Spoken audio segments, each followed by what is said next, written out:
Hello, and welcome to Dress to Kill, your favorite fashion in action movie podcast.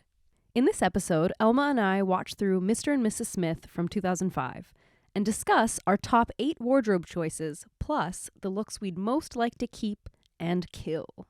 Valentine's Day is just around the corner, and it felt right to cover this movie with arguably the most gorgeous Hollywood couple and perhaps the horniest fight scene in the world.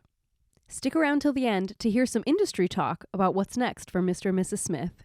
Find us on Twitter at DTKPOD and on Instagram at DressedToKillPod, where you will see images of the looks we're talking about. And don't forget to join us on our Instagram stories on Mondays to vote for your keeps and kills. Happy Valentine's Day, Happy Galentine's Day, and Happy Boyentine's Day. Enjoy!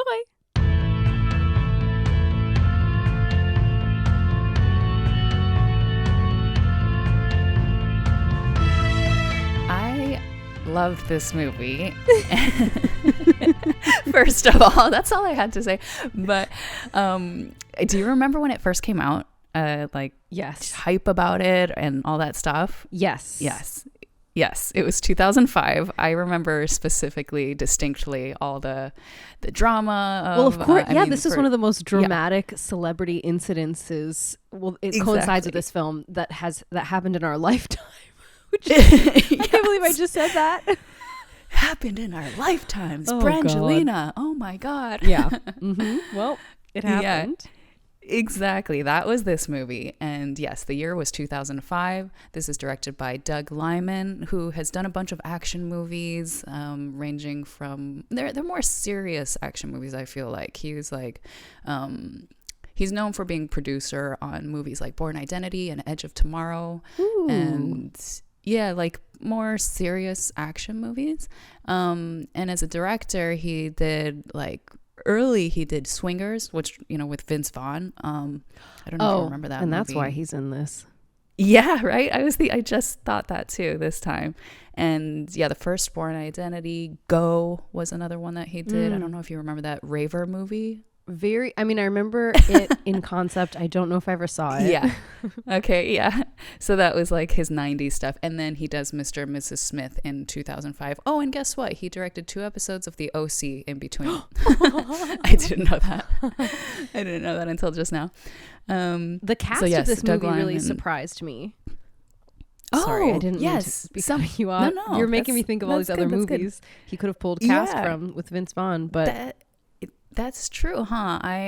There were some supporting characters I had forgot so or many, just didn't know yet. Actors, yeah. I was like, damn. I only caught Michelle Monaghan was in a tiny little role. Oh, that's right. She's the techie girl. Yeah. Yes. Wendy is her name. Carrie Washington is in it. Yes. It's the one time I caught a name. Carrie Washington was the one that I spotted, and I was like, oh, she did this before she became Carrie Washington. All the other things. Yeah. Like Scandal and Django and all the things. Yeah. She was in those, right? Yeah. Yeah. I'm pretty sure that she was the best friend / coworker person. I in didn't this. In this. Yes. Yeah. Exactly. The best friend / colleague. And of course, the 2 biggest stars of the time still, I don't know, ever, Brad Pitt and Angelina Jolie. Yeah. And so wait, we should cover the drama though for anyone who was either under a rock or not born yet. Because now we're getting aged. Like a fine wine. The drama that happened, the celebrity drama, was that Brad Pitt was happily engaged to Jennifer Aniston, and they were like the celebrity it couple. Mm-hmm. It was just at the tail end of Friends, so Jennifer Aniston was as famous as she possibly could be, and so was Brad Pitt. Yeah. In fact, she was more famous than him, I believe, when they first got together.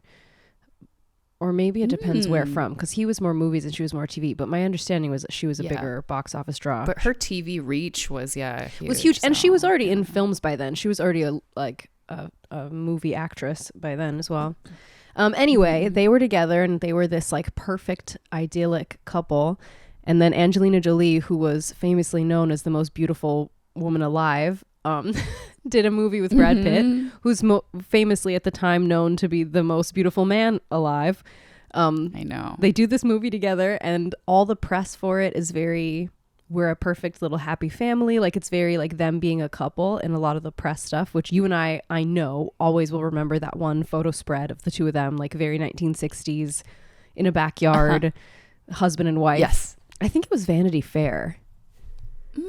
Yeah, Was it could be. It was It's like a. the spread was I famous. say it's like an Annie Leibovitz. Yeah, shoot something type like Annie thing. So Leibovitz. it feels like, it feels like it would be Vanity Fair. Yeah.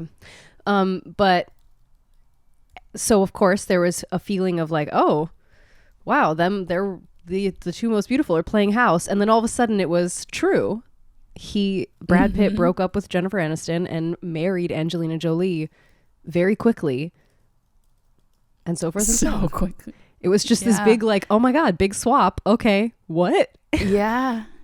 And of course, this is an era of tabloids being a power source and really influencing society. Like, this is just after the Princess Diana era, after Bill Clinton and all his stuff. Like, that's true. The height of tabloids influencing people and villainizing people and making drama that ruins lives, basically. And just like Tomorrow Never Dies plot. Yeah.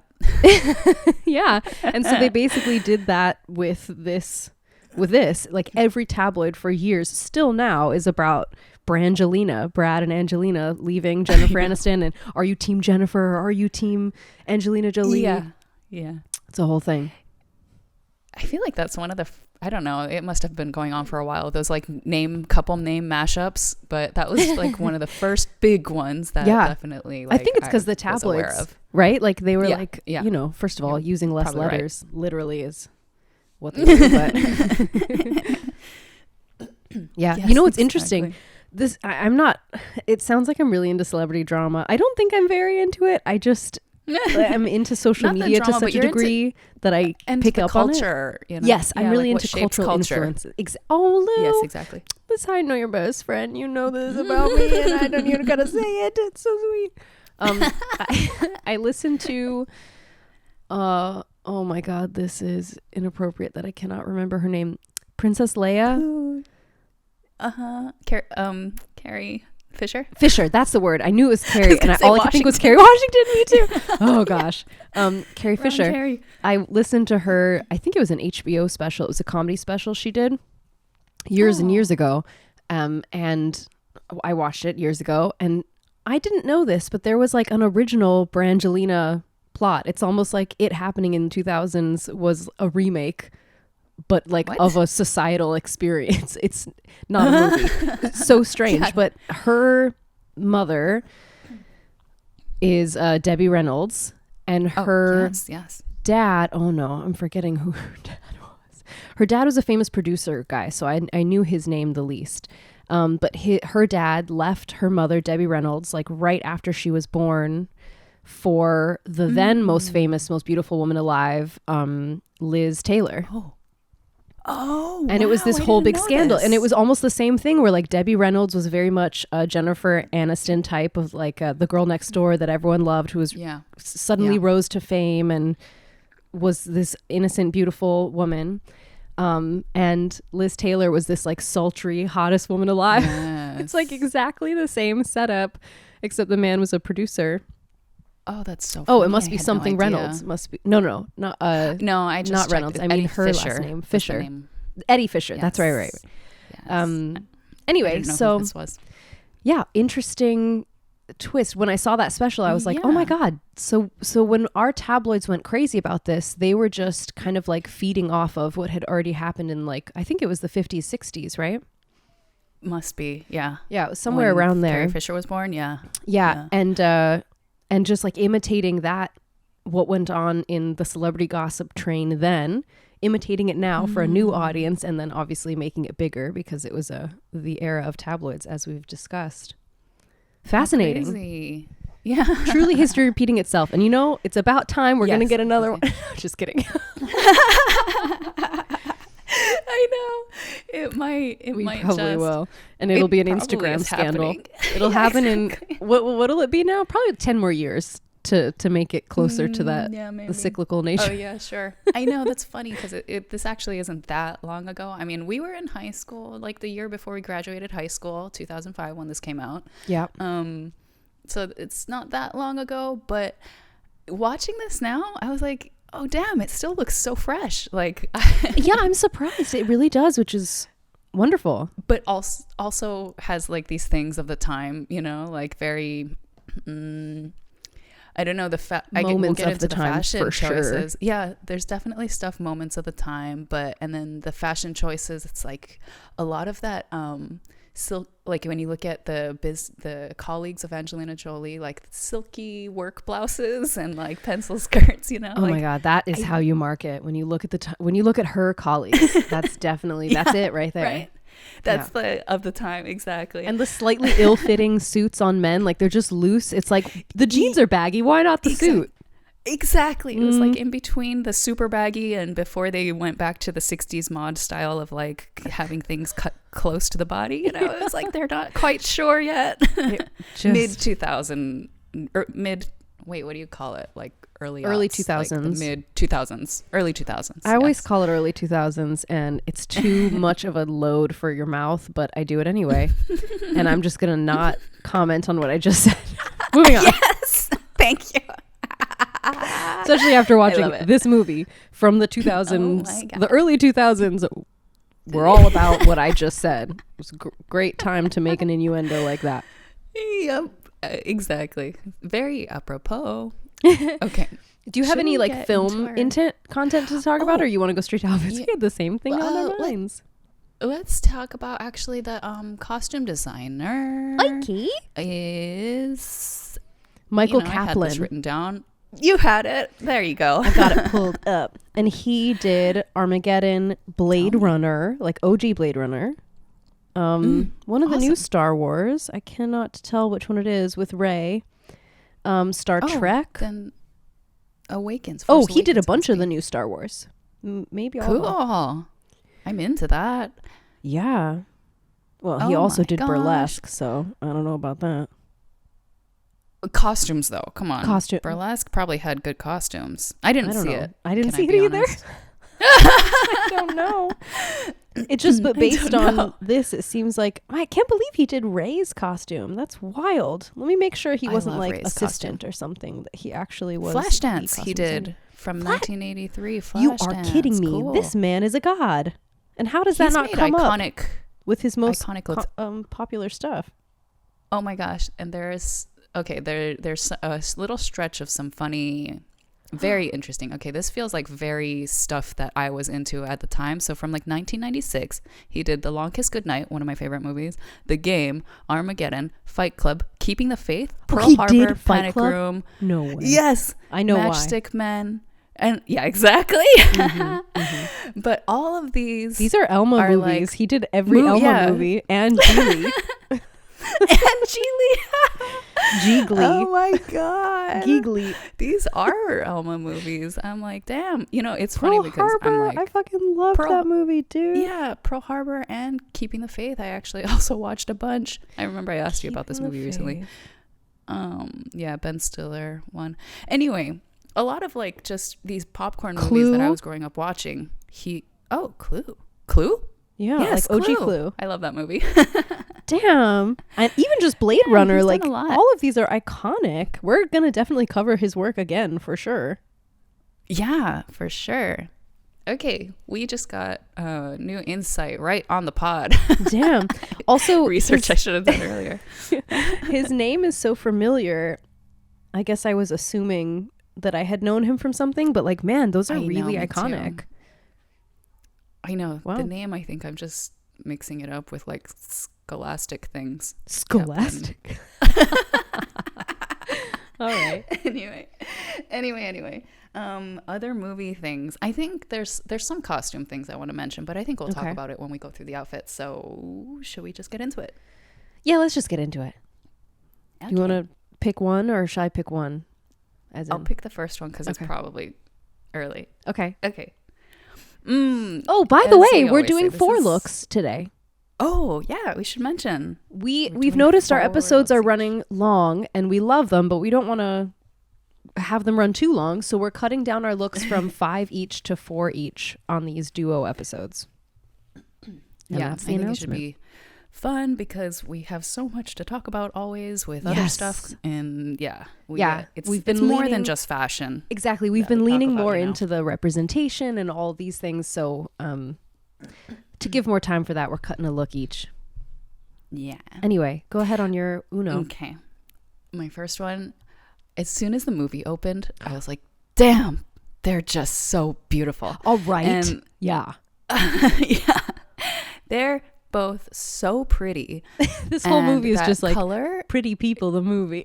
Just pretty. Just so perfectly placed hair and everything. They're both so beautiful. My first outfit is that outfit she's wearing in therapy, the green blouse. The dark green. And is it a dress? Yeah. I thought she was wearing, oh my God. Okay, now I need to look again. Well, I mean, she's sitting the whole time, so I'm only judging it by what I see on her knees, but I guess technically it could be something else, but I'm pretty sure it's a dress, yeah? Did you see the picture with knees? I'll look for it, see if I can send it. Hold on, I'm looking. The first therapy outfit, though, when her hair's up. Yeah. Oh, is it a dress? I'm sending you a picture. I thought it was like a matching skirt. But no, yeah, I'm looking at it. I'm pretty sure I guess I can't be certain, but I'm pretty sure that you can see buttons on it when she moves on her leg. Oh, but maybe you could be right. Trick of the eye? No, maybe you're right. I think you're right. The color is pretty darn closely matching. Like I think it's the same color. Yeah, it's just partly the lighting is different. No, you must be right. I think so. She's It's a dress, and yes, the reason why I picked this because, I'm thinking again. It's like one of the only colors she wears in the whole movie. Yeah, and there's another part where she wears. Yeah. Yes, I'm gonna bring up the same there's. Thing. Yeah, it's one of the. It's besides like black, taupe, beige, gray. She really sticks to those neutral, subtle colors. This one is the most color. Besides one pink dress that she wears, this is the most color that she wears, I think, as herself. And I thought the color is gorgeous on her. I'm obsessed with green always. And it was just such a striking image when it first opened, how I think it's more just the star power of how beautiful they both are. But I'm like, whatever you're wearing, it looks great on you. Let's keep it. It was the way they shot it too was really interesting. Like having the counseling session. I remember at the time when it came out, it was very new. I mean, certainly no one had done anything like this before. Not in a big movie, at least. It reminds me of When Harry Met Sally, but that's not a counseling session, but like the sitting at talking about, sitting at a couch talking about your relationship format kind of thing was very When Harry Met Sally to me. And I thought they were maybe referencing that a little bit. They very well may have been. But yeah, this is more of they're in therapy. Having them respond to a voice off camera and you never see the voice and they don't even really have it seemed to me, maybe I'm wrong, they didn't even seem to have a consistent eye line for where the person was. Oh, that's funny. Like it just was so trying to do a thing. I mean, it wasn't a terrible, like they had some amount of consistency. It just seemed like quite a few times that maybe it wasn't consistent. Anyway, that's all. Having it just be that single shot like that. I mean, it's an interesting choice. I think in that era, we're like trusting the audience more and using less kind of like filmmaking leading techniques. And in some ways that's good. In some ways, I don't know. Yeah, that is interesting because there's another moment when I thought he broke the fourth wall, but then it's actually he's just like it looks like he's looking directly at the camera, but he's looking at a couple right behind past the camera. Wow. And I thought that was a tricky little thing that they did. Like it was in the tango scene when she goes down and it looks like she's going down. Yep. And he looks at the camera, but it's actually he's looking at the couple behind you. I thought that was cute. Yeah. But yeah, there's those little things that they're style choices that they're doing for sure in the directing, I think. It's really interesting because in some films it totally makes sense to want to feel like the camera is its own character, then the audience is its own character in the film. But in this movie, I don't know that I felt like this content was appropriate to feel like you're in the film. Like just action movies in general and spy movies, you're not really trying to place the audience in the film. You're trying to have them watched the film. I don't agree. know. Yeah, I agree. Yeah. It was an interesting choice. And I feel like I have to look it up to be sure, but it doesn't have the greatest ratings, this movie, which surprised me because I thought, it definitely had a huge turnout. People watched it like crazy. And I think a lot of people enjoyed it, but its ratings are not as high as critically. Yeah. And audience ratings. Like it has a 6.5 out of 10 on IMDb. And IMDb tends to rate a little more harshly, but still 6.5's not great. Rotten Tomatoes I have to look up. Actually, I'll look it up while you... Okay, yeah. Like I think on this watch, I definitely felt like, okay, yeah, this is a fun movie. I laughed out loud in a couple moments and it's just beautiful to look at. But I'm like, I had a lot of questions and a lot of wishes and a lot of that I'm like, oh, So I think we'll talk about that, but I can see it getting the rating that it did. On Rotten Tomatoes, it's almost exactly the same. It got 60% from, what do they call it? All I'm thinking is professionals. 68% from critics. And 58% from audience. Or 60% from critics, 58% from audience members. Okay, so about 60. So again, about a 60% approval rating across the board, which is not great. You know why? Okay, I don't know if this is valid, especially for such a famous film with such famous people, and it was so famous. It was definitely more popcorn Hollywoody. Yeah, and I feel like it was kind of in between.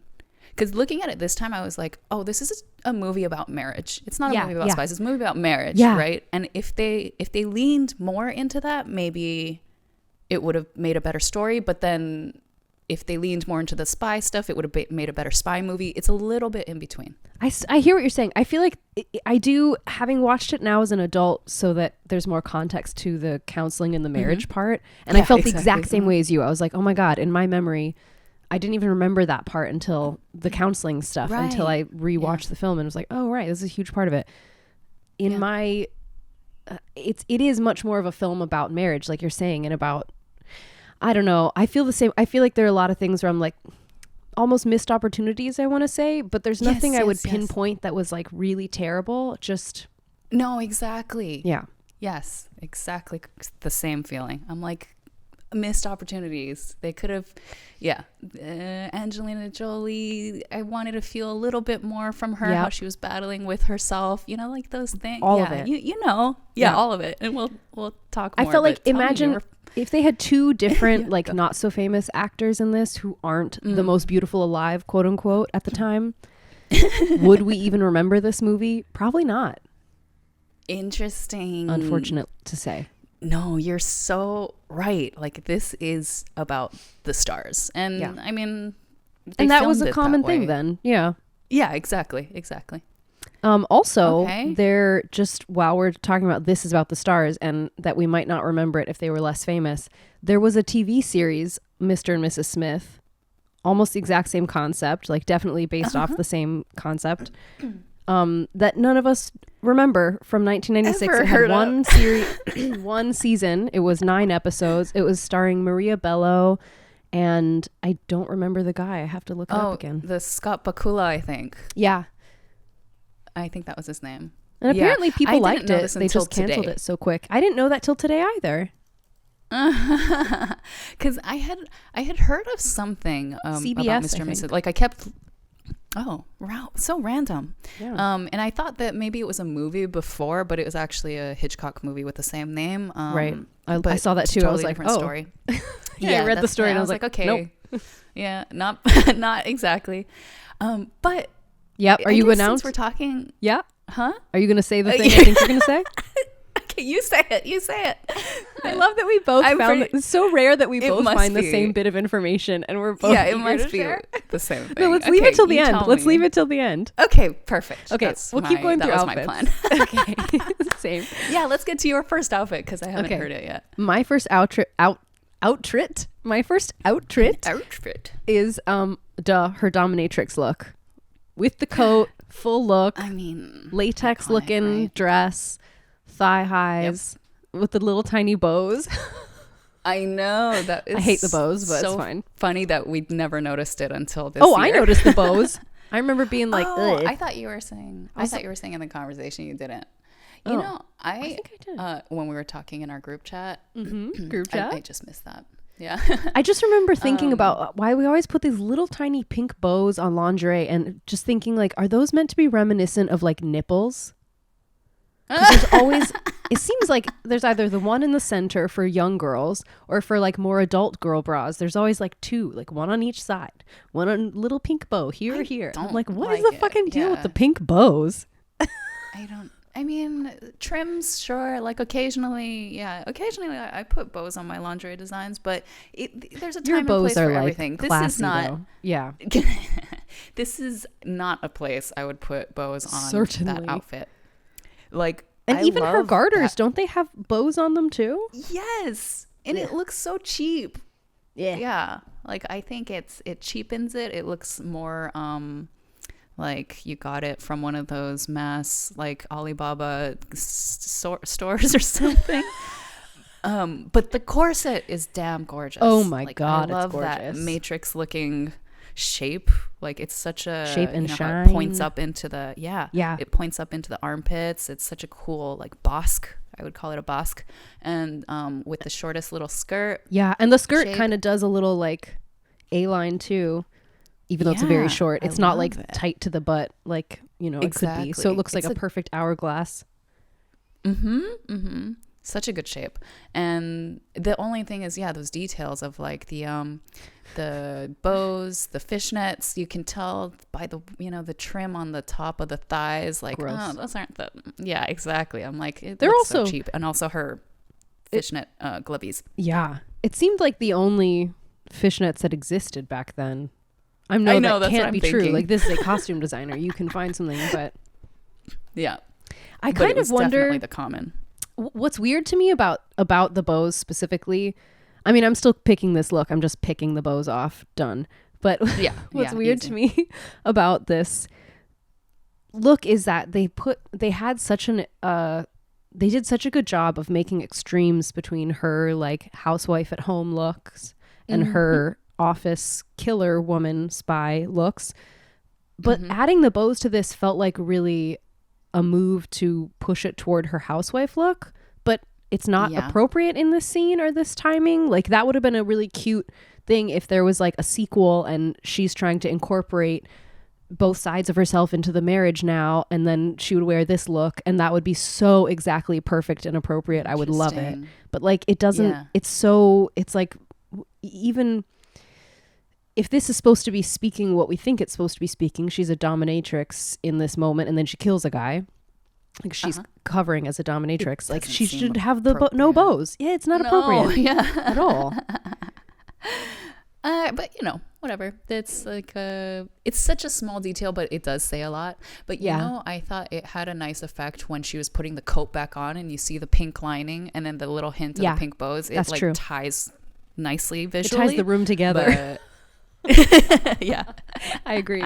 Very cute. So I do love the whole look with the coat. Yeah, and her escape with the bag. Yes, fashion gadgets. I kept screaming about fashion gadgets. I forgot there were any fashion gadgets in this, and I was so happy. I forgot too. Yeah, I forgot too. I mean, it's such a cool. I mean, escaping out of a window. It's been done a million times, like you see it in James Bond, where in one of the most unique ways of escaping out of a window, she oh shit, you haven't seen this one yet, actually, I don't think. Shall I shut my ears? She's wearing a okay, maybe I won't spoil it, but if you've seen Octopus, you guys know how Magda escapes out of the window. That's what I'm talking about. So I thought that was a unique moment. And then in this one, I thought it was just visually so unique and stunning when she's coming down and the coat flares open and everything. Yes. Oh, it's such a moment. Like, they almost should have shot it more. Like, it should have been a little bit more of a moment. It's so cool. Sure. But the way that she lands, like, just off a cloud and walks right into this car, like, oh my God.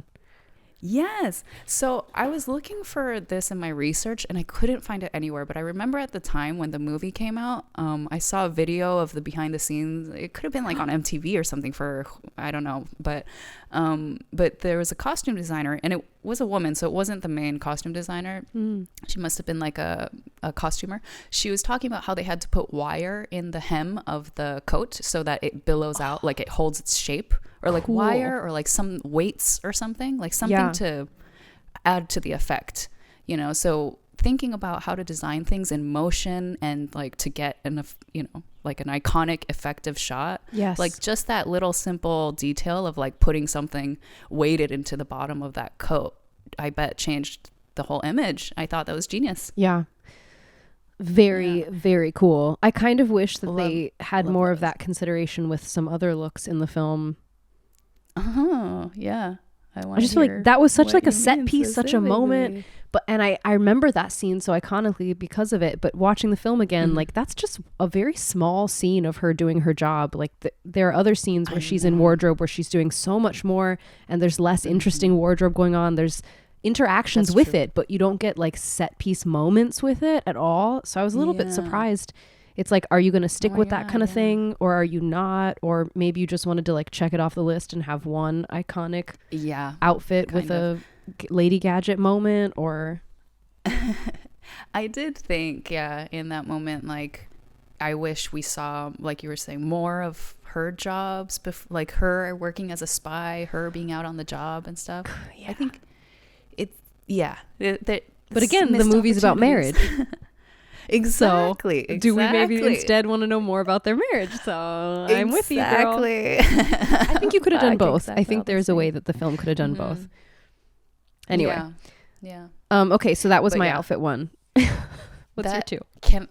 I knew that was going to come up at some point. So out of just from holding myself back, I took that one off of my I almost did the same thing, thinking that you would for sure keep it.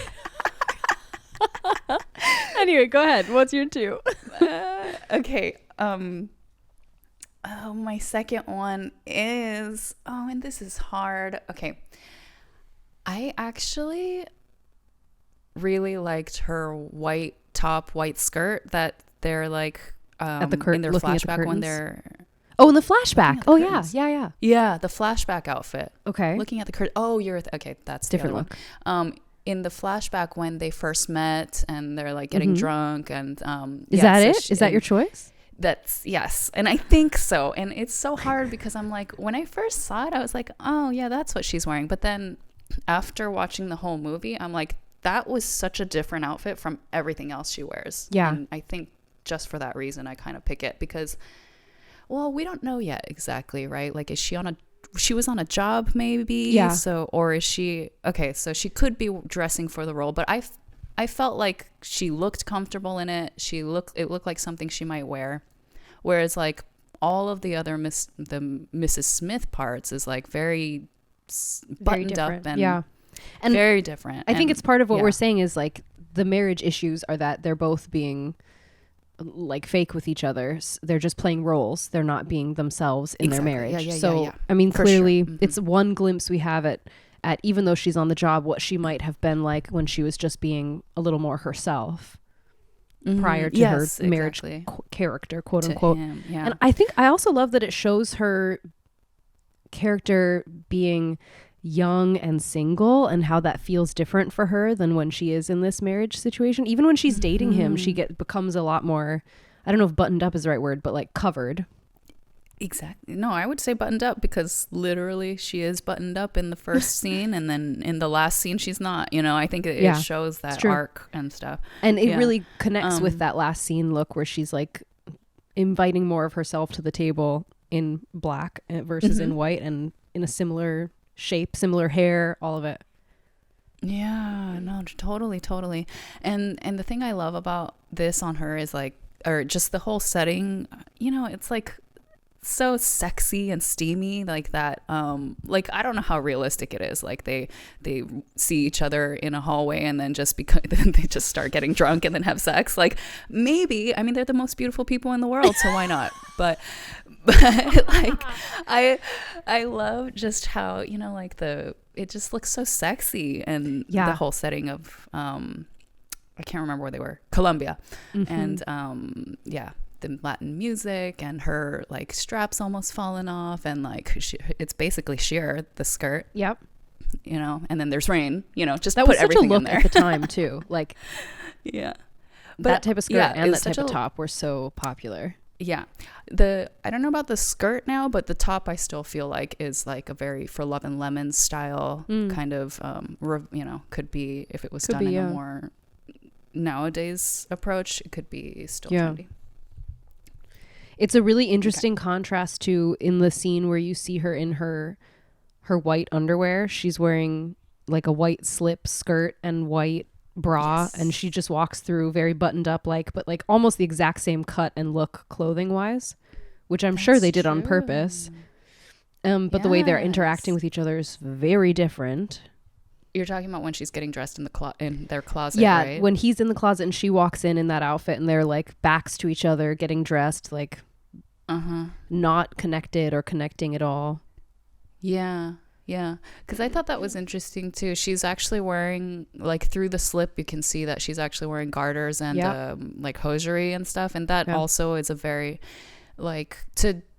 I love wearing garters more for just on occasion, but for someone who wears that like on a regular basis, like very housewife. Tells you that they're old. It's like they I don't know though, like, I mean, there's people that'll do it like people who love to dress vintage and will dress to the nines from underwear to outerwear, right? And it could be taken that way, which I don't think this is for her. I think with her it's the fact that she's so buttoned up and traditional seeming, and that's what I mean. Exactly. That's what I meant. Yeah, but I don't think garters always signify that. But in this instance, yes. Yeah, of course. Certainly not always. But I think also it's just a significance of the time. Like the idea of a garter was very hot and cool in 2005. Yeah. It was big time cool. I think, so if you're going to have this idyllic character like that, she's going to wear a garter as often as she possibly can. Yeah. With thigh-high tights or stockings and everything. Yeah. Even though it's totally ridiculous because it wasn't even easy to find thigh-highs, we've already discussed. But you could find tights anywhere. You could just wear a freaking pair of tights. I know. But no. Yeah.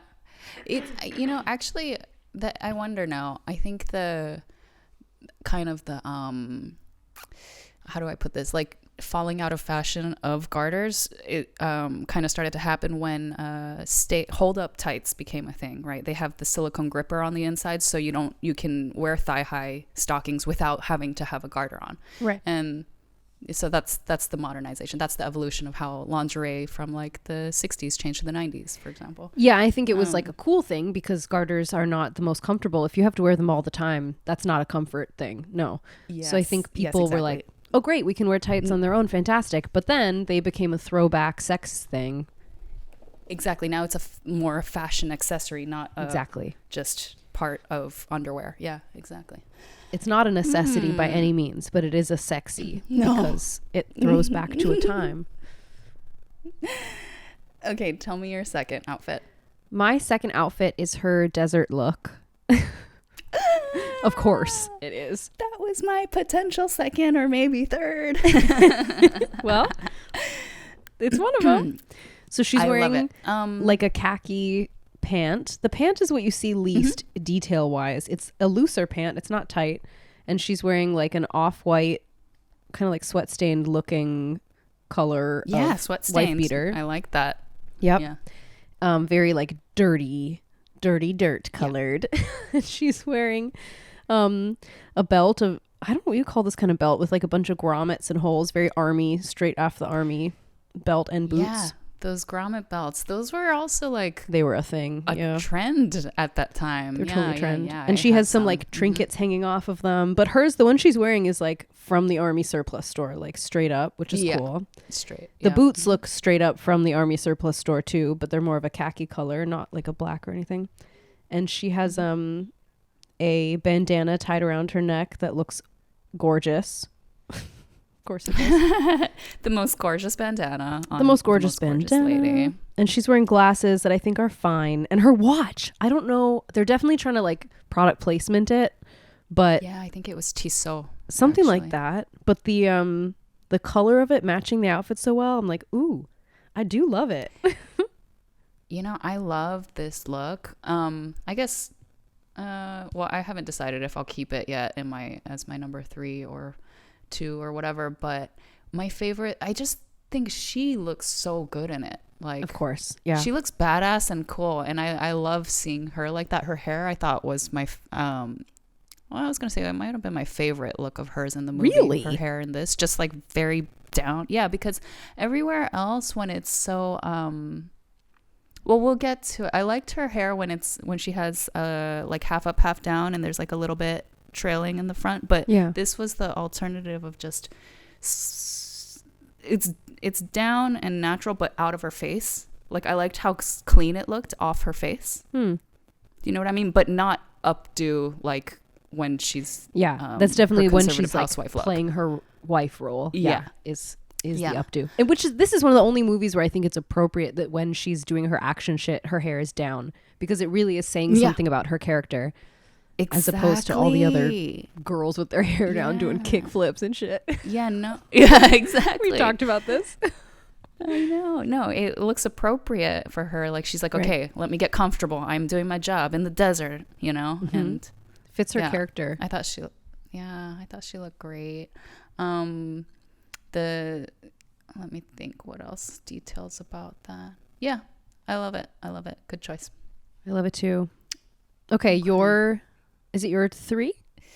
3. Okay, I had that as my potential 3. I think I have to save this for honorable mentions. I don't think I'm gonna pick it. Okay. Okay, we'll talk about this one thing later. Okay. I liked her I remember what I was going to say about the cargo pants, you know, the one that you just mentioned. Yeah. So what I like about it is that those are the only pants that I actually think like looked great because every other pair of pants she wears in the movie are like suit trousers, they look like. Yeah. But that was a thing then too. Like we were just coming off the Dickies train. Oh, that's true. Yeah, my 2022 eyes like it less, even though, I did wear the Dickies stuff. It just looked like she's missing like a top half of a suit most of the time to me. I like the pants that are coming off the Dickies train in general. I don't like it when they go all the way to looking fully like suit pants. Like I think it's basically the weight of the pant that makes the difference to me. When it becomes like a lighter weight and more suit-like and still very like loose and wide-legged. No. Yeah. That's too it feels too much. It feels like a weird fit. Yeah. But when it's a little bit weird more fit of the wrong. Exactly. When it's a little bit thicker and heavier and a little more utility looking, a little more Dickies looking, in my opinion, I like those still. Yeah. That's my divide. I hear that. I think that's a good. She definitely wears that type of suit the pant, weight. Though. Yeah. Yeah. Okay. This is hard. I want to pick a Brad look. Just go for it, my girl. Okay, I think I'm gonna pick then the other half of that Columbia scene. So his outfit when they first meet, because he has this cute little like necktie handkerchief around his neck. He's wearing this shirt like that's mostly open. He's got like 2 buttons basically, and it's a little kerchief like around his neck. And again, it's like I like it because most of the other clothes he wears are like button-down not Oxford exactly, but button-down shirts, suit, sweater vests. He wears like this sweater vest that I really don't like. And this is like him relaxed and looking really sexy. I'm like, yeah, that's a gorgeous person. Yeah. He's fucking hot. And I think just the relaxedness I liked. So, yes. Yeah. It's good contrast too. Yeah.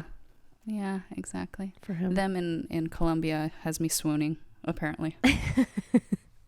I mean, everything's very beautiful in this film. Yeah. So, no one would disagree. Yeah. I think. You'll notice I'm not it's funny how context can shape my choices, at least. Like, because these are pretty basic outfits, the ones I'm picking, I think. But when I look at the whole movie overall, and just because you get a little bit bored of seeing him in a similar, knit sweater or something over and over again, it's the contrasty things that kind of stand out to you. Anyway, that's I'm noticing is what's shaping a lot of my choices right now. Yeah. What is your third? Okay, I was really torn with my third, again, similar to you, between two looks. Same. So I'm just going to pick the one, and the other will be an on men. Okay. God damn it, I can't fucking pick. Okay, fine. Me too. I'm picking her. She wears a shift dress. I think it's called a shift dress. It's like a black short dress, tank top, like at the shoulder, the ball of the shoulder cut. Like high neck, I believe. And with black tights and black boots. Is this when they're interrogating the captured guy? Correct. Yes.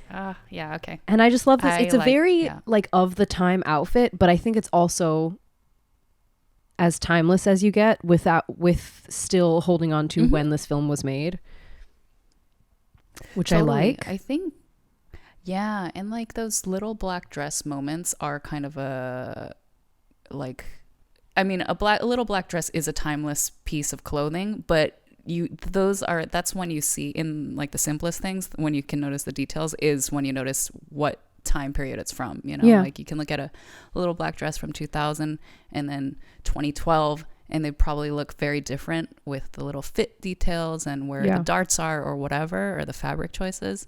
So yes, like you said, it's as timeless as you can get, but still something of the time. Yeah. Like probably the boot choice kind of feels like exactly. the boot choice is the most dated, but you barely see the bottom of the boots, so yeah. Fine. Exactly. This was also on my list, and shit, am I already on my last outfit actually? It could be, yeah. I think that's your 4. Could be it. That's my 4th. Well, great. And I liked this one because out of all her black dresses, I'm really pissed that one on the cover is not in the movie. What? It's not, right? The one on the Mr. and Mrs. Smith cover? Let me relook. I think it the is. Poster. Oh, okay, no, it's not. Where, because it's not. Yeah. It's a similar dress-ish. Exactly. But it's not. But the one on the cover of the movie I love, with thin straps and then a super high slit. Yeah. But and she wears like a few black dresses in this. And so the one that you mentioned is, I think, my favorite also. I would agree. I like that it has her uniting with him more. Like there's some character development in it as well. Her starting to wear shorter things and sexier shit, whatever. Anyway, go ahead. Yes, yeah. No, I'm happy to keep talking about this outfit because I was going to move on to the other that I don't like. Yeah, say the other. Let's say it. Okay, so because in the tango scene, I know exactly what you're talking about. Yeah, that dress. Oh, I wish. I mean, I think the impression that you get from looking at the poster is that's the dress that she's wearing in like of course a climax moment. That's what she's trying to do. And then, even when people cosplay this look for Halloween, for example, people are cosplaying this cover image, and it's not really the same. No, and then the one that she's wearing in the famous tango scene is like a plunge V-neck tank dress that looks like too wide. I think it looks just fine to me. Yeah. But that's it. Fine. And the thing with black dresses for me in movies is, if you're going to do a black dress in a dark film, like a spy movie, it needs to have some kind of texture or something, or a really interesting silhouette. Like it's just going to go black is going to melt into black. And like it has the nice high slit. So like that's an interesting part of the silhouette. But when she's moving around, like for example, let me just call out the Paloma dress in No Time to Die. Yes. She's moving around and doing all these movements, and it's accentuated by the dress, and it looks incredible and even cooler, as opposed to in this film, Mr. and Mrs. Smith, when Angelina's wearing that dress and moving around, it just feels like you're just kind of lost. You can't really see what's going on. There's just black movement, and then you can see a gun and a thigh slit, and that's like it. Yeah. Missed opportunity, right? Missed opportunity, yeah. Could have been better. Also, Such a because they missed stay in that scene, in that look for so long. Like what I was saying about that look earlier, they put so much energy into such a cool dominatrix look, even the coat. But with this one, we spend more time here, but we don't see, there's less cool shit. I know, yeah. I mean, they have the peak of the garter, and then again, it's like, oh, she must have got that garter with the same set of the corset stockings because it has that pink cheap ribbon going through it, like, and the like weird, a cooler looking garter, fringy lace. Like, god damn, dude. and that garter, unless it's like hella tight, it's not gonna hold up that gun. Oh, It's no just way. The loose elastic is just gonna. And is it even holding out. a gun in the film? It's definitely holding a knife. I thought it was holding both. But it's too quick for me to really remember. Yeah, too quick, and that's too much for a little bit of elastic to handle. Yeah. I'm speaking out of I remember at the time seeing things like this, I wasn't as bothered by the details on the lingerie like that because I had the impression that like, oh, this is all there is. This is what, when it comes to lingerie, it's frilly and lacy, and that's what there is. There isn't other, which is kind of true. I think it was somewhat true at the time. At the time, yeah. Yeah. Yeah. No, you're so right. Like nowadays especially with lingerie becoming more of an accessory for outerwear, like there's so much fun and interesting things happening in lingerie. I mean, it existed from before, but it not like it is now. It's absolutely not, it hasn't been treated as like fashion like it really has in recent times. And thank you, Lou, for being a part of the solution with that. Everyone go look at Elma lingerie. For serious, if you're new to the podcast, Elma makes lingerie. Yeah. I just realized if you didn't know, that really sounds strange. No, for real. Yeah. Link in our description. I own a lingerie brand. Thank you for always plugging. I mean, appreciate it. Needs to be said. I'm very glad for the things you make now compared to this old shit. Yeah. So yes, I had some nitpicking to do about the lingerie in this movie.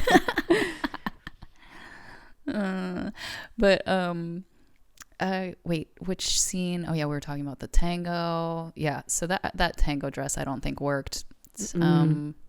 Yeah, too bad.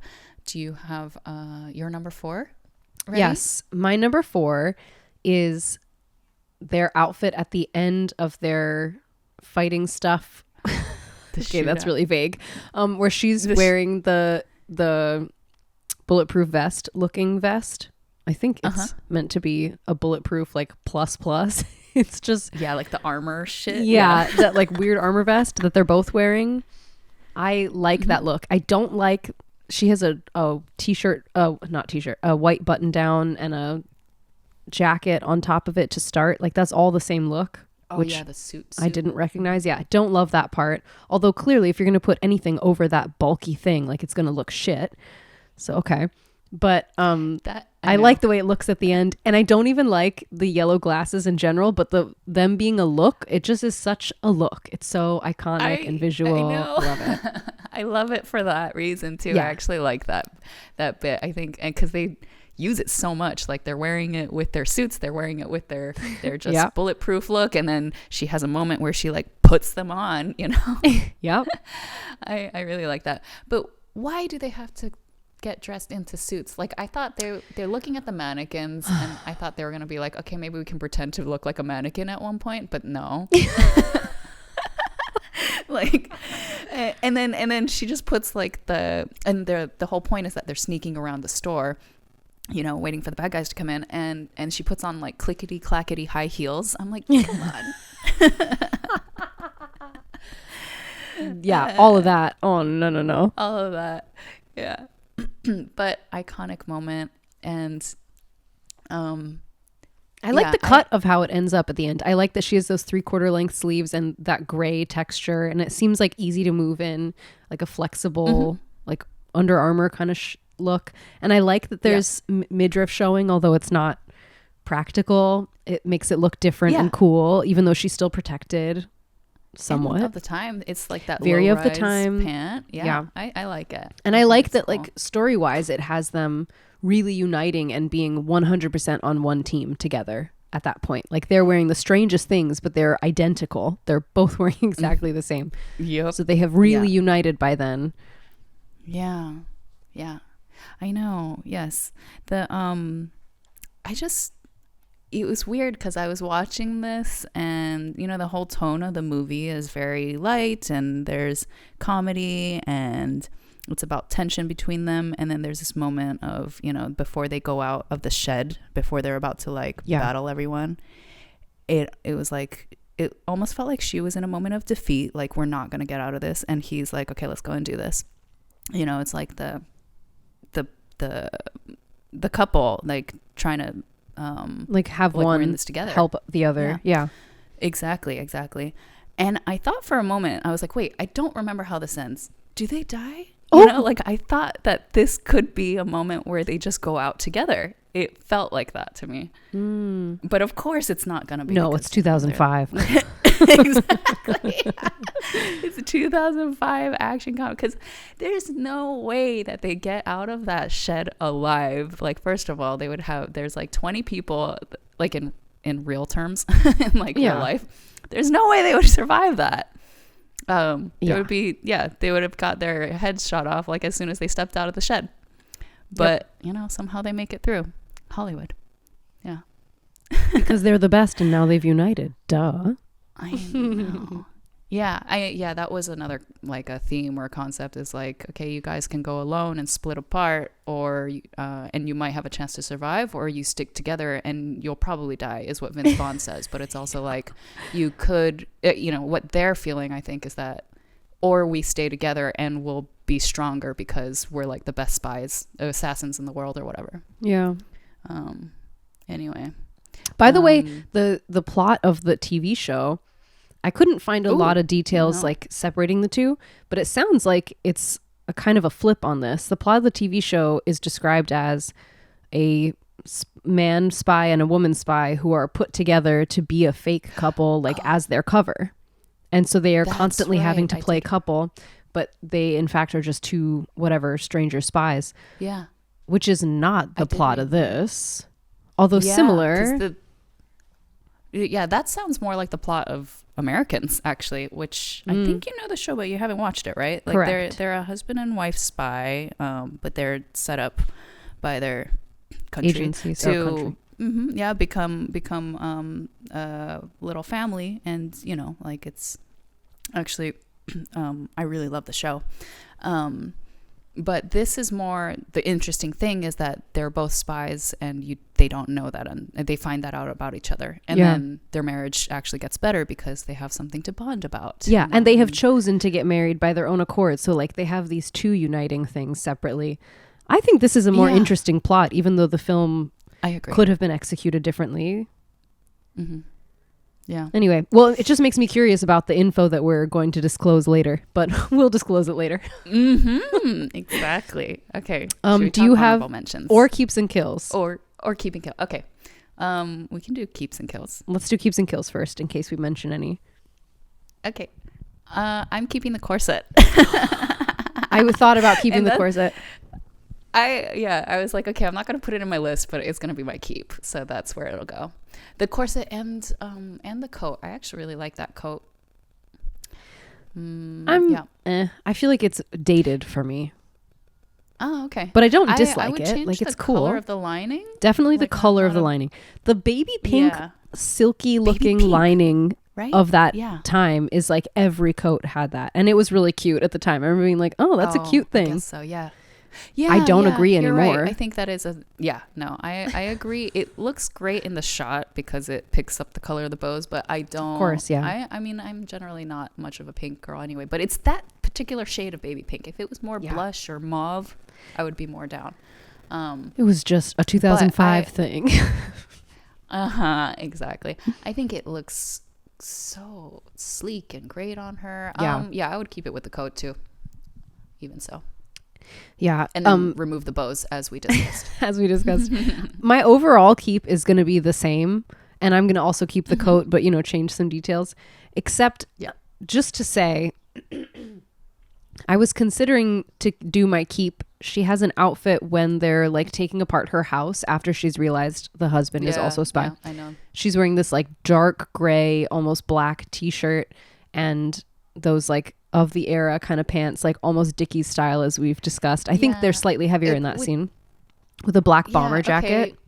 I guess so. See, I saw them as trouser pants because of the pockets on the back, but I guess you're right. It's maybe more of a worker pant than like suit trousers. I think it just depends how we see them. Yeah, because she later does legitimately wear trouser pants like that, and you get a more full image of her bottom half so you can see it, and those I don't like, and it's like the same day, but she's wearing a different top, so I think it's a different look entirely, I think. Oh my gosh, yes, I think that's it. But there's not like a solid close-up or anything on the pants, so I'm going with my guesswork here, but I'm gonna call them as more of a Dickies style pant with that t-shirt and the black bomber jacket, and I just love that look. However, I think one of the reasons I love it is that it fits her so nicely, and I don't know.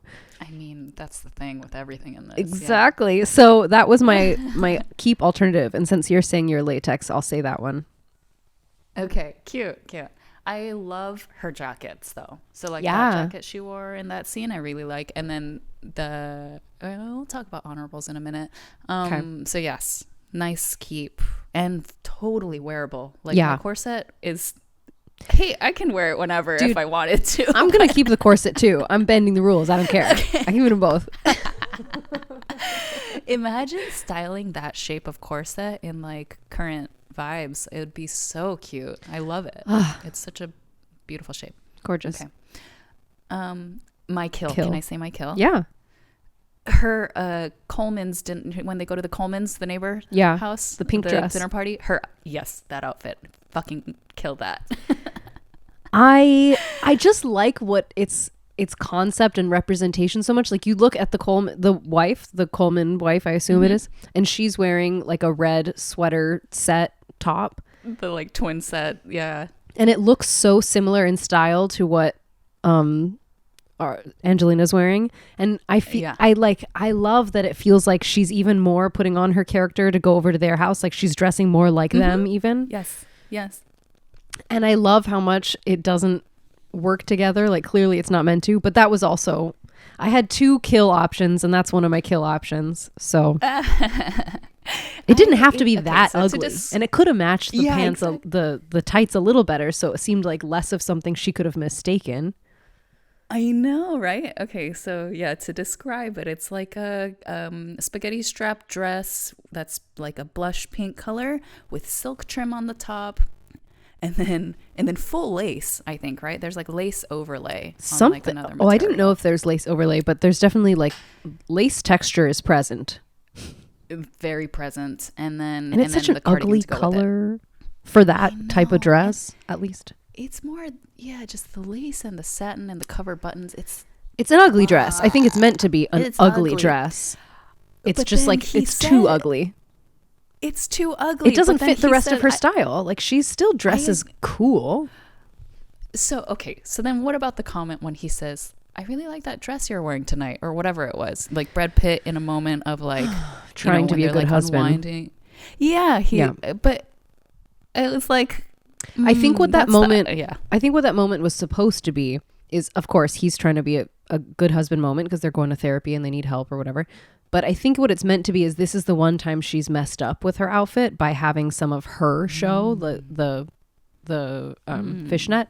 And tights, and that's the one time he's noticed and said something positive. So I think it's supposed to make her scared because her true self was showing a little, but also maybe a little bit happy that he's giving her positive affirmation only when her true self shows. So I think if that was a little bit better written and directed, it maybe would have been more of a moment like that. But I think that's what it was meant to be in the writing. The tights as part of it. Yeah. Okay. I think the line was, I liked your dress tonight, but it was in a moment of like, but he's a man. He's not going to say I liked your tights. Yeah, exactly. Well, he's a 2005 husband. So he's not going to say I liked your tights. A man current would very likely say that. I did like how much the tights was like a function of like a talking point. Like the lady looks at, not a talking point, but like a noticeable moment, you know, because the lady looks at her and gives her judgment, like, oh, like what, you're fishnets, you know, like fishnet tights suggests something. In 2005, fishnet tights meant I'm a whore. Like it was just straight up like, I'm a big old slut. Ridiculous, but that's so true. Also, we were all in like all through middle school being like, ooh, I would love my fishnets. But never, you can never wear them. Maybe on Halloween could you wear fishnets. Yeah. Only on the sluttiest day of the year. Dude, the world has really evolved and I'm so grateful for it. So grateful. But yeah, that dress and the fishnets with the boots do not go together. None of that should have whatever. Kill. I had a secondary kill just in case that again I'm gonna go with because you're picking this one. But you're not gonna like it. My white outfit. No. My kill is the green collared dress from that first shot. Oh, okay. I love the color. I do love the color. Now that but I feel like that's again an opportunity to show her character so much because we spend so much time with her in that outfit in those scenes. Therapy sessions. Yeah, and I just felt like, I don't know, like it wasn't consistent with her being so buttoned up in these other ways. And I don't love, like, those are like fake buttons type of dress. And I don't love it when they're real buttons because then they're pulling so much. They don't look good. I'm not noticing details like you are. Okay. Well, I have this feeling about dresses that button down to close because either the buttons are being pulled or it's too loose. And the buttons aren't being pulled or they're fake buttons. And then I'm like, why the fuck do you got fake buttons on there? Like, I just don't love a buttoned up dress in general. It's a personal thing. Oh yes. And I feel like we talked about this too. Cause I do like a button up dress. Yeah. We talked about this with Swan, Madeline Swan. Yes, exactly. She's always wearing those button up knit dresses. Yeah. I think that I still find them acceptable, but I honestly didn't think that this one in the movie in Mr. and Mrs. Smith, I didn't realize it was a dress. I honestly thought it was a skirt and a top, but even so, I don't know if that changes so much, but love the color on her. It's gorgeous. I think it fits with her sort of buttoned upness, even though it's not the farthest from it. Sure, like an argument could be made for sure, and I see that, but I don't think it fits as well, and so Yeah, like her other looks were very specific. A bit of a turtleneck, updo hair. She did multiple turtlenecks. Earrings. Yeah, she has very like... Yeah, exactly. Collar done up to the top. She doesn't show cleavage ever, which is also kind of a 2005 look. Like even her wife beaters are very high neck, high armpit hole, which was very of the era. The high neck. Yeah. The high neck I like. I don't love the obsession with high armpits from then. Like I still have anxiety about having sweat stains entering high school because of how obsessed fashion was with high cut armpits at the time. I was like, I'm just hitting puberty living in Hawaii without air conditioning at school. I'm going to be sweating in this and it freaks me out. Like, what the hell? I agree with the height of the armpit holes. Yes. And then we did a big flip because then we turned to like 2007 and all of a sudden we have these Free People style cuts that are like super loose. Like the armpit hole goes down to like your waist. The waist. Yes. It's like, wow, 180 fashion. Whoa, okay. At least I'm not getting pit stains. That's something I never considered so much. The trends of the armpit hole trends. Yes. I like where we're at right now. I feel like we have a normal amount of armpit hole. I'm so down. Yeah, it found its limits and its extremes and it's, you know. We had a Goldilocks moment in the 2000s with armpit holes and we have finally landed on the appropriate for human sweatiness in Hawaii. Oh my God. Just for human operation too. Those tight armpit holes just feel really restricting. I'm like uncomfortable how this feels. Yeah, you're right. And they were often they often were I don't know what do you call this? Like it had a piping on it often in that era too. Do you know what I mean? Like it doesn't like the material doesn't just finish. Yeah, how the edge is finished. It doesn't just cut off and like flip in off. It was like a popular thing, especially in tank tops for younger kids. to have like like binding. It's is binding what it's called? Yeah, exactly. Yes. Well, it felt like piping, I would say because it was sometimes real thick. Okay, maybe piping. I don't know. I would call it binding because it's just bound around the seam, and whereas piping is a trim that has cording through it to add more dimension. Okay, wow. Fashion terms. I just mean like there's... Is it piping or... Yeah. Definitely not piping then. It's not on the seams that are between two bits of fabric, but on the edge, the armhole. Just the armhole, neck hole. The armhole, neck hole, that kind of stuff. Yeah, having like a really thick added... Yeah. Whatever. It's highly defined. Yeah, it was also really popular then. And then... you know, that with a tight armpit hole was just like, what is this tight thing restricting me?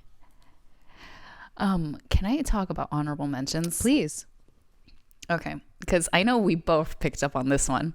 What the fuck was his character name? Benjamin Dance. The character of Benjamin Dance, the secondary storyline that turns into something else. That's totally random and not well written. It's so random. I know. I was like, okay, they're finally coming together for a mission together. And then no, not really. So the outfit that he's wearing is a Fight Club t-shirt. Yes. A graphic tee that has the Fight Club bar soap on it. Yes. Which, wonderful callback. Did you say it was the director or the costume designer? It was the costume designer who did Fight Club. The costume designer. Yeah. Yes. And of course, Brad Pitt. Like, hello. Yeah, and Brad Pitt is facing directly, like interrogating this guy wearing a Fight Club t-shirt. It's cute. And even the lighting is very Fight Club. It's so. I think that's a fun little moment. That throw. I loved it. Yeah. You know, and it was Ricky who noticed it too. I was paying attention more to the other costumes. Love it. My husband was watching it with me. Yeah. There are a few moments like that where they have little throwbacks to things. Like I wish I wrote more of them down. There are a few lines that are references to other things. There was one Vince Vaughn says, I don't get out of bed up for yeah, I get it. Then less than half a million. Yeah, that was a reference to do you remember which model? I think it was Linda Evangelista or it was one of those 90s super models. So I feel like it was Linda Evangelista or like a Stephanie Seymour, but I'm pretty sure I don't think it was Cindy Crawford. I don't think it was Seymour either. I think it was Evangelista. It could have, and Kate Moss had a bunch of strange quotes then too, and that line is associated with her a lot. But I don't think she's technically. Oh, okay. I don't think technically it was hers. It might have been. It's still an alleged quote though. It's not officially a quote. Yeah. Compared to Kate Moss saying, "Nothing tastes as good as skinny feels." Like at that time, there are all these supermodel quotes that were just like, "Can you believe how crazy supermodels are?" Yeah. You know what though about that line? I kind of get her. Not about starving yourself. Nothing tastes good as skinny feels, but just like, you know, the feeling after you have a big meal and you're just like, oh God, I don't feel good in my body. And you know the feeling like after you've just like worked out or something and you're like, even maybe a little bit hungry, like you're fully empty tummy. Well, no, sure, but that's not the one I'm thinking. But when you just feel completely like connected to your body and you're not hungry, but you don't have like food digestion actively going on that you're feeling. Yes. That feeling to me feels like skinniness. It's the feeling of feeling like everything in my body is aligned and digested and not still actively working hard. And in that way, I'm not hungry and I'm not full. Exactly. Yeah. In that way, I'm not. It's a empty stomach feeling. It is an empty stomach feeling to me, at least. It feels like. I don't feel like, I don't know how to describe it, but that is a good like feeling. I feel very connected to the body. And it feels in a balanced way. But I think that's also coming from, oh my God, Tangent City by Alana. I think that's also coming from, I have a lot of digestion issues. I just have always had so many stomach issues, digestion issues, allergies. I'm like such a Thomas J type person that like when my stomach isn't in a strange reaction, like when it's just normal, chill, totally good, ready to be fueled by something healthy and connected, it feels so good. But at the same time, the reason I'm saying this out loud is I do think statistically most Americans would be in the same shoes as me, so I'm sure there are people out there who relate. Yeah. Anyway. I feel you. Not that I'm encouraging anorexia or anything like that. No. I don't mean it No. But I was always like, they're so hard on her. Healthy. Yeah. Yeah. I get that too. So hard on her. That was the tabloid time. And maybe she was promoting being anorexic. So who knows? I know. Who knows? Yep. But I love that you consider all the things and look at things differently. So thank you. Can I just mention Angelina Jolie wears a really nice suede bomber when they're at like the carnival fair thing. Yeah. And she's showing her shooting it's a bomber. I thought it was like a trench coat. Isn't it long to the ground? It's short. What? Wait. Let me look. Oh my God, are you correct? Am I looking at the different things? When she shoots the gun at the thing and wins a toy. I think I was thinking the bomber when she's tearing up the house. I was mixing, like blending the two together. Yeah. Yeah. And it's actually the cut of the jacket that you basically kept that I love, but I was imagining it in the color of the brown from her fair jacket. Okay, so yeah, I don't like that. Invent that. I love that. I love. I'm obsessed with suede. Suede is my baby angel. So yeah. I'm in. Okay, so never mind about the fair outfit. I really don't like the rest of it. We can move on. Do you have any other on men's? I don't really have any on men's. Yeah, we talked about the Fight Club. I liked that even in her buttoned upness, she had this one beige. It was when they're looking at the turtleneck. Curtains, I think the turtleneck. Yeah, it's the beige so turtleneck. But the turtleneck is great. But then the skirt has the slit. The all slit the way up is too. Nice, but the rest of the skirt I don't like. It's almost like it's like a tweed kind of. Yeah. Mm-hmm. Yeah. Imagine if that was in some like sleek, nice. Oof. Oh yeah. I mean, if it was something sleek, that would have been a favorite. I don't know if it would have been my keep, but one of the favorites for sure. Yeah. Because the top was really cool. It had like sports, athletic type of seaming on it. Exactly. So popular right now too. Mm-hmm. Yeah. And it was a shorter turtleneck. It wasn't like a high all the way up to your chin turtleneck. It was more mock neck style. So and nice and like tight and sleek. Really tight and sleek. Was this after Tomb Raider? It must have been, right? I think they're really around the same time, so it's hard to know. And I think it's after. Yeah. I think it's after. Yeah. But yeah, Angelina Jolie, height of the stardom there. Yeah. I mean, she looked great in all of it. So good. They're also wearing those Jesus Rocks matching bomber jackets in the diner. I don't know where they got them, but that was cute. Yeah. I also don't know. It doesn't matter.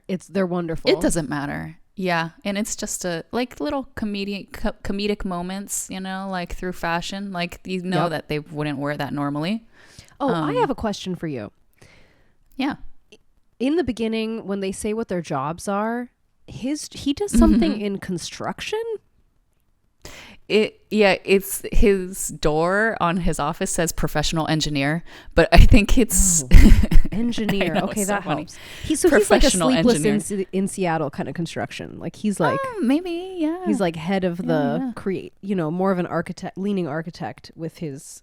But like as far as architect functionally, which would be a engineer. Yeah, something like and like his office has a bunch of like blueprints rolled up, it looked like. Yeah, like, okay, so that's gotta be. Because I think, that's his cover. When first of all, I could not figure out how to put the subtitles on at this moment, and I'm like, what jobs? Because of how much money they clearly make. Look at their house. I really needed to know what their jobs were, and I couldn't figure it out until obviously later in the film we have a lot more clarity on that.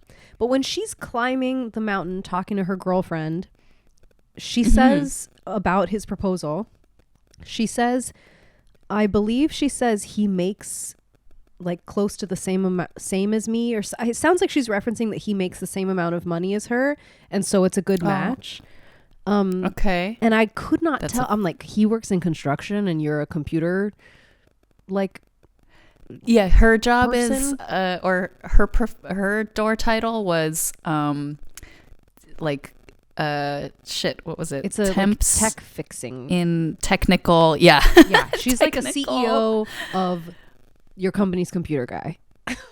Yeah, That's what it's supposed to like, be. Technology, temp, work, something or other. She's supposed to do They're some both sort of very building vague. of computers, or Yes. or working with computers. Because when she has the big issue which she has to go do, which is just a cover for her killing a guy in latex. Yeah. She's meant to be like, oh, their systems are down, so I have to go figure it out. Like it seems like she does some sort of computer repair, but like on the very tech side, and is the CEO of it. But yeah, so it's interesting that when they're talking about getting married, it's very 2005. If this is accurate, that she's saying that he makes the same amount of money as her, so it's a good match. AKA, like, I know. To me, it's clear when she's saying that she's saying she doesn't make more than him, so it's okay. Like, I think she's used to making more than him. More than whoever the him is, and that being an issue, but she's kind of being like, oh no, he does this, so it's a good, we make the same, so it's okay. That's what I didn't recall the conversation, but from what I'm hearing, it kind of sounds like it's like, well, he is finally someone who is a match to her, like financially, not that but like not like it's not like in the traditional roles of like I should be not the breadwinner. Like not necessarily like that way. But I just think like usually a man in the 2005 era, it was still really, really common for a man to struggle with a woman he's married to making more than him. Yeah. And I thought of it more in that way. Like it would be an emotional issue for sure. if he made more than her. I see. Yeah. But he doesn't. So because especially a woman of that age, not that she's that old, but she's clearly been considered other people she's dated because she's listing off why this guy would be a good suitor over someone else. She's certainly would have run into that problem of making significantly more than other dudes. Like, they got to be like gazillionaires to be having the place they live, and he has all these millions of dollars buried somewhere, he said, and all that stuff. Like, okay. They're at the top of their spy game. Anyway, I thought that was interesting. One thing on a similar page that I did not think was interesting is that her business, I just couldn't believe that they had to sneak this in there. I'm like, you could have just not had this at all. Oh, tell me. But what? She has a phone call from who is regarded as the quote unquote the boss, and they say it's the father. And not only do they have it's like this all female spy group that seems so cool. But then they have to have some kind of like person they're reporting to, and it has to be a man, and they have to use some gross way of describing him, like the father. Ugh. Yeah. It's like all the bad part of Charlie's Angels pulled into this movie for no reason. Like, we don't need that shit. Come on. That's so true. And he's so not part of the movie or the story or anything. Literally like, zero. It really only mentioned once. Not necessary. Yes. It's fully unnecessary. And the idea that they can't be running their own thing, like, why can't she just be running her own thing? Also, by the way, when we look at their roles, like, looks to me at least like she is running her spy ring. He is a spy who works there. Yeah, like he has really his little team it. of the people who do their own roles, and we all come together and work together. But she is like, I'm the boss. Yeah, he's like a hired spy, all of you, like, who works for a company, and she's the boss of the spies who work for a company. Including being one herself. And she's also the one who like has everything fixed up and wrapped up in time for dinner. She's like. She has to wake up earlier and stay up later to figure out her like sneakiness. Clearly, yeah, sure. Like, she definitely is working way harder and is way cooler and more. I mean, putting more effort and work in, which is also kind of that archetype of why she's like a little bit more controlling. She's, when she's like, oh, you'll learn to like the curtains, and when she's like, no green beans, no, you'll have some. Like, she's that's funny. The archetype they're giving her, which is a common one for a lady wife, is that she's controlling. But she's controlling for good reason. Like she clearly is like really in control of everything. She has a lot going on. And I like the consistency of that in her character. Like, yeah, she would need to be that way if she's even running her own the moment where she kind of exactly. And the way that you describe that is because it's like to really show she battles with herself about like, okay, she needs to stay on the job and kill him, but she really, you know, like that, those moments of where she's like trying, kind of lying to herself, like, yep, it's just about the job, it's just a job, and like, I'll see you at home, we're gonna fight it out, like, but you can tell she's like, you know, she's just really sticking to it. Even the way she runs her like when she goes out to do her kills, like the way she runs her job, her spy job versus the way he runs his, like he's definitely always trying to use a little bit more of the charm and the wild card, and she's trying to be more like efficient and put together and like organized, coordinated. So much more effort and work going into the back end, and it would have been nice to have some of that more fleshed out. Like, imagine if we really got a sense of how they are so both different in the way they do it, that when they come together they're such a good team. I think they did show a good amount of how they're different, but like you said, they could have showed more how they came together as a team, because you know that first time they work together and she's on the comms and she's telling him don't go left or go left or whatever, and he's like in the shaft trying to, and then he goes off on his own. You know, she had a moment of like she couldn't figure it out right off the top, and it was his instincts had to kind of take over because she was taking too long, sort of thing. Like they didn't totally work together. It would have been, you know, and it was great because like at first they're still a couple who's having marriage trouble, so like they're gonna bring that into the workplace a little when they suddenly start working together. But then to show obviously by the end of the film they hit a groove, and then they're way more connected than ever because they've hit the honesty wall and let each other in, and now things are different. But slight miss. I get why the ratings are lower. Like there's so much that could have been really expressed more deeply. Right. Exactly. And it's as a 2-hour movie, I was like, too. I know, not like it was so short. Because exactly. Because it was, I think it's like in the midway point that they find out that like they kind of start joining forces. Like it was a little over an hour, and so it was like, oh, there's actually a lot of time for them to like do stuff together. There was so much setup time. You're like, what did we miss here? Why isn't this more? I agree. And I was thinking, I was like, oh, this would be a great TV show. And in our research, tell them what you found. Well, no, you say it, because I think I have an addition to it. Oh, okay, okay. So what I learned is that Donald Glover and Phoebe Waller-Bridge, our favorite Phoebe Waller-Bridge, were going to make a Mr. and Mrs. Smith TV series that's supposed to come out this year for Amazon. Okay, right? we're on the same page. Yes. When you say going to, because there were all these articles about how great they're going to make this TV series of Mr. and Mrs. Smith. How fun, starring these two. It would be starring them too as Mr. and Mrs. Smith. And created I wasn't by. Sure. It was going to be written by the two of them and produced by and starring the two of them. But I guess I'll just continue. Apparently, Phoebe Waller-Bridge pulled out because the reason given is that creative differences with Donald Glover, and it's Donald Glover's deal originally because he's the one that has this multi property deal with Amazon. Who's producing it. So it was him who had the idea and him who brought her on. So she left, but amicably, apparently, no issues. Just different concepts of where it's going. But he's still on for doing it. I know, and it's supposed to come out this year.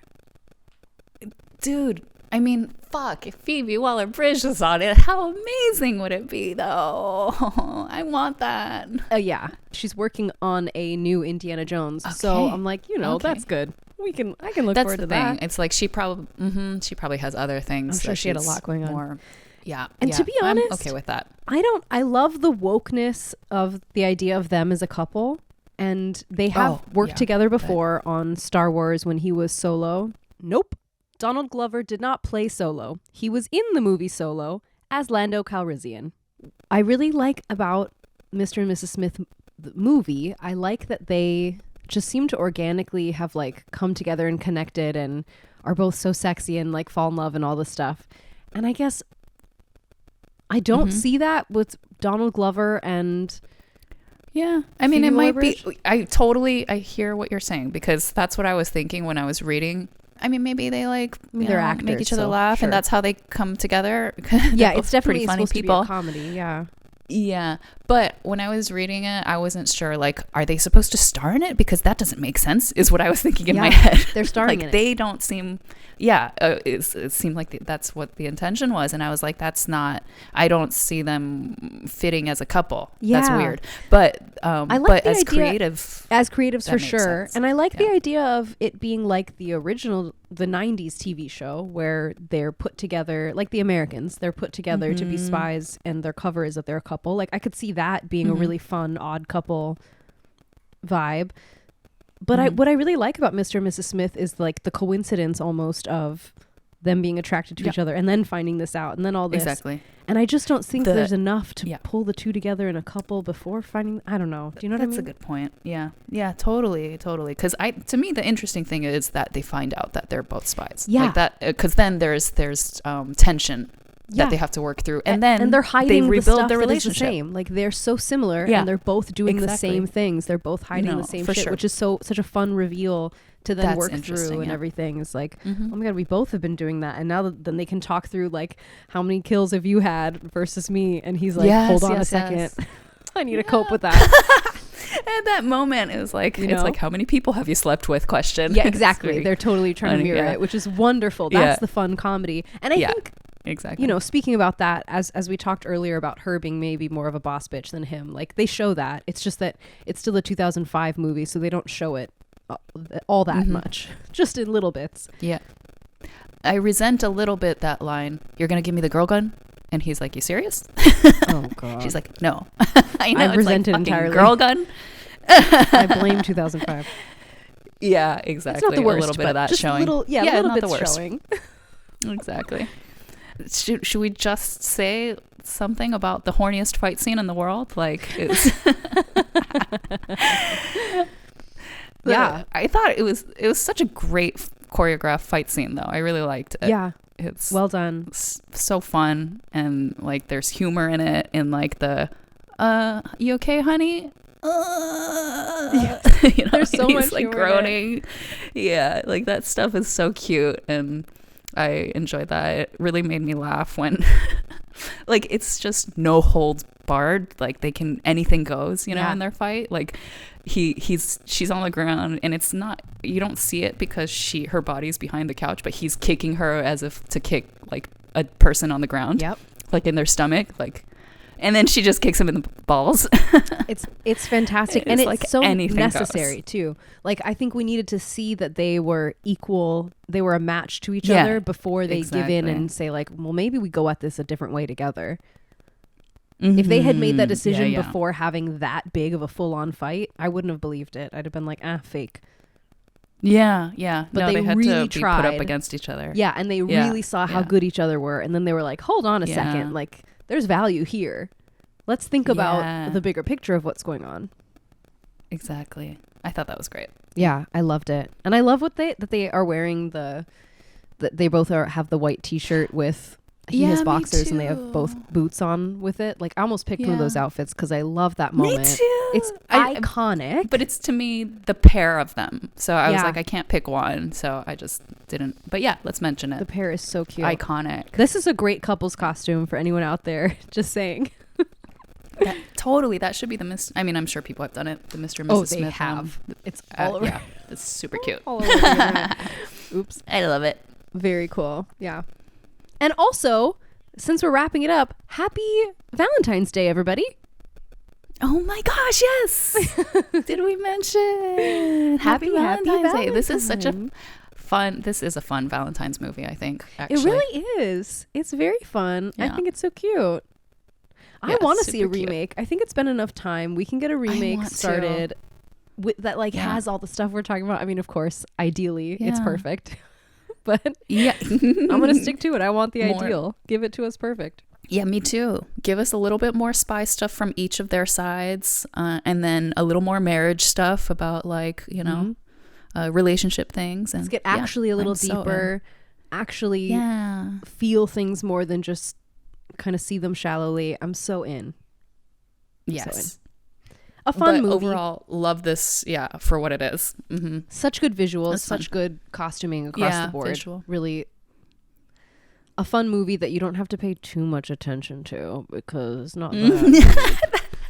To be honest, yes. You can watch it while you have dinner. You can watch it while you cook dinner. Like, it's okay. Yep. You still have fun. You can watch it while you order dinner. Any of those things. Anything you want. A fun little, nice little appetizer for your Valentine's Day. And if you are single, you can have so much fun watching it and watching them beat the shit out of each other.